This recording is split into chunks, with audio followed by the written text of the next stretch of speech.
Welcome to the Hospital Finance Podcast, your go-to source for information and insights that can help you stay ahead of the challenges impacting healthcare finance. And now, the host of the Hospital Finance Podcast, Michael Passanante. Hi, this is Mike Passanante, and welcome back to the award-winning Hospital Finance Podcast. Constant cyber threats, convoluted regulations. The modern healthcare landscape is an ever-evolving minefield of risk, and those employing traditional GRC techniques are struggling to keep up, let alone get ahead. But there's good news. New AI-driven tools are giving the power to proactively identify, analyze, and address these novel risks in ways that were unthinkable even a few years ago.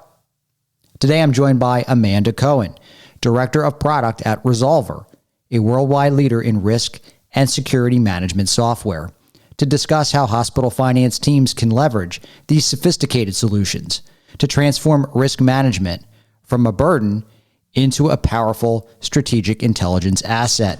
Amanda, welcome to the show. Hi, Michael. Thanks so much for having me. Amanda, as we were discussing right before we started to record, you know, compliance is everywhere. It's spread through everything that we do in healthcare. And I'm curious, from your perspective, how can governance, risk, and compliance software help hospital finance teams specifically? Yeah, great question. So governance, risk, and compliance software, or we often call it GRC software, it helps hospitals get a better understanding of their risk exposure across the organization. A GRC tool is going to help with a couple different things and help a few different teams. So it can help you manage your compliance, manage your risk, support internal audits, third-party vendor assessments, business continuity. The list kind of goes on. But ultimately, the tools are there to help organizations understand where their greatest risk exposures lie, and then determine whether they have the proper controls in place to ensure that the business is operating effectively and, you know, adhering to the policies and procedures that you have in place. Most importantly, giving the organization a view into risk as a whole, and then helping drive better decision making, you know, a culture of risk and compliance, and then helping the organization achieve its strategic objectives. So we can break that down a little bit because, you know, every employee deals with some facet of risk and compliance, whether it's during your onboarding and your training, whether it's setting your password on your laptop, or, you know, or protecting patient privacy. Risk and compliance feeds into the daily lives of everyone, whether you're thinking about it actively or not. So compliance really does feed across the entire organization, and compliance professionals have a pretty diverse range of responsibilities depending on who they are and what their objectives are. You know, there's tactical elements of compliance. So whether you're submitting a claim, you know, are you capturing the right information? Are you billing appropriately? All the way to that patient privacy example to make sure that we're really protecting all of our patients. What a risk and compliance software does is really elevates that and says, you know, do we have clear visibility that the things that we have in place across the organization are operating the way they're designed to? You might have a system that helps automate some of these facets, but, you know, is that working the way that it's intended? Are people adhering to the way, to the process? And then, you know, rolling up that level of oversight so you can find those areas of concern across your business. Excellent. So how does traditional risk management vary from enterprise risk management? And what are some of the advantages of embedding an enterprise risk management function into the business? Yeah, so historically, when people have thought about risk, they often think about insurance. You know, do we have insurance policies that protect us against potential exposure? They've also tended to be pretty reactive. And so maybe an incident has occurred, and, you know, now that gate's been let open, you know, what are the things that we need to do? And you're retroactively trying to apply changes and make sure that that doesn't happen again. You know, there's also been a lot of disconnect between teams. You know, the compliance team might not share information with audit, or they might not share information with risk, but all of those teams really need to work collaboratively to make sure that you have the right insights. If everyone's working from their own isolated Excel document, you know, it's hard to understand or gain insight from that information. So back to the fact that risk is a part of everybody's life, whether you're crossing the street, you're buying a new piece of equipment, you're considering an acquisition, you need to think about risk holistically. So in a modern enterprise risk function, you're really proactively thinking about risks and attempting to predict events before they actually occur. Like I mentioned earlier, one of those really critical pieces is integration. So are teams able to share data? Are they working off consistent methodology? Is high risk really high risk across the entire organization, or are we working off of different scales? Recently, we actually did a risk assessment, and we uncovered that some of our key vendors we weren't quite protected enough against. And so we were able to quickly, identify that and then take action to make sure that our contracts were amended. We implemented some new process there, and now we feel much more comfortable with our third-party risk as a result of thinking about our key objectives that we have as an organization, and then what types of risk could disrupt us from achieving those. And how can teams leverage real-time data insights to help inform their risk program? Yeah, so there's a couple different ways that you can do this.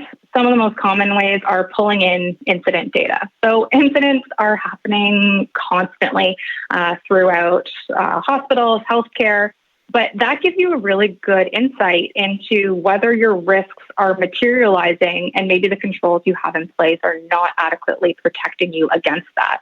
So if you're feeding your incident data into your risk management system, you're going to be able to understand whether the risk that you have documented on the page is accurately reflective of how it's being recognized within the organization. There's also lots of key metrics that you could pull into your system. We call those key risk indicators.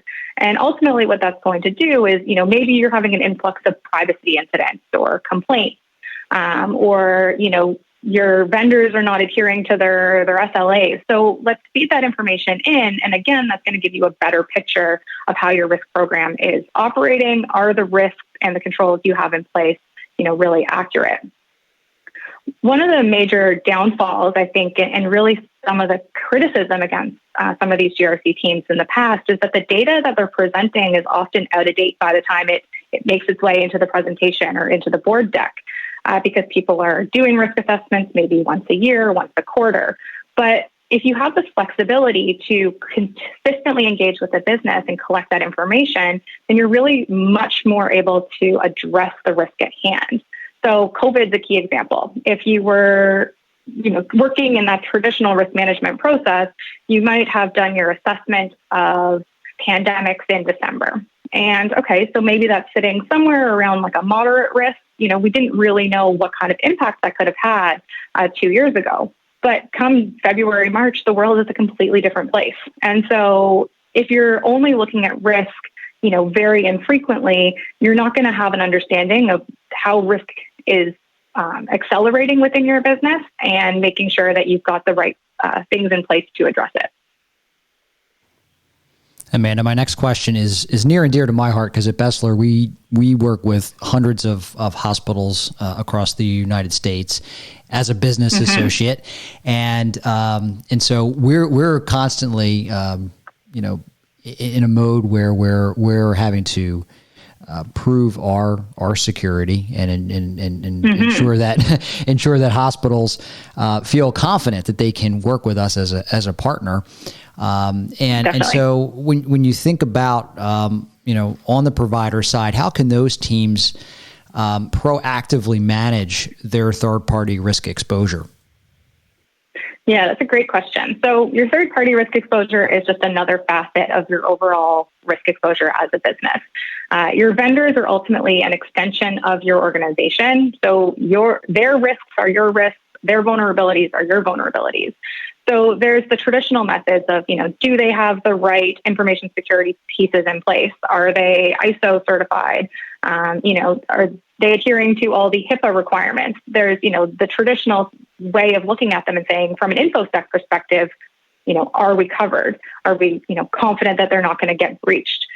But it also extends beyond that. It's, are they a reliable software vendor or vendor as a whole? Do they have the financial viability to support you for their entire engagement? Are all your vendors concentrated in one single area? And what happens if that supply chain is disrupted? What's the backup plan? So you need to stop thinking about third party as something that's off the side of your desk, or maybe it just sits within the information security group. But how does that fit into your risk landscape as a whole? And then making sure that you've got the programs in place to do your due diligence against your third parties and make sure that you've got the coverage you need, or, the backups and the other alternatives there in place to protect you should something, go awry. So let's turn to technology, because we brought that up in the introduction, and as we mentioned, there's a wide variety of new approaches being employed. So how is machine learning being adopted into risk and compliance technology today? Yeah, great question. So machine learning is sprinkled into literature across all GRC technology, but I guess not just in GRC technology as a whole.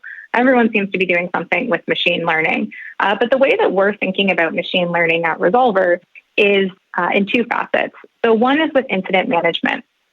Healthcare providers experience countless incidents every year, every day, every month. And so what we're trying to do is help organizations triage those in a more effective way, whether they came in from a consumer, a complaint, whether they're a breach, whether it's a whistleblowing incident, whatever it may be. We want to help organizations take action on that faster. So by pulling out a key understanding of what the incident actually was, we can help drive prioritization of those incidents and make sure that the right people are being notified appropriately, and making sure that investigations are happening and that things are closing off as they need to, but really making sure that that incident is seamlessly working its way through the process so that we can get a resolution and feed that information back into our risk system. The other way we're looking at it is from a regulatory compliance perspective. So we've partnered with another organization called Ascent, and where they're really valuable is they help parse down regulatory obligations and feed that directly into our compliance offering. What's great is that they, rather than pulling in the entire landscape of what you might have to adhere to, which, as anyone who's looked through compliance obligation is pretty vast, what they do is they distill that information down exclusively to what the organization has to adhere to. And then they track changes to make sure that you always have a pulse on the most recent regulatory information, and that you can have the confidence that your program is always up to date. Okay. And what are some tips that you have for successfully implementing a risk management program at a provider organization? So the way I would think about it is, don't boil the ocean. There's a lot that you can do, and I'm sure there's a lot that you aspire to do, but get an understanding of where you stand today, where you need immediate improvements and where you hope to immediately see value, and then where you want to be in 2 years, 5 years, and then find a tool that'll help you grow with that. You're also going to want to get some alignment between teams. So maybe you're just kicking off with a compliance program, or maybe just with risk. So find the other teams, the other cross-functional teams that you're going to work with, and get an understanding of what their goals and objectives are. Because that way, when you look to grow, you can all start working off the same tool, you can share insights, and you can ultimately reduce the burden for everyone.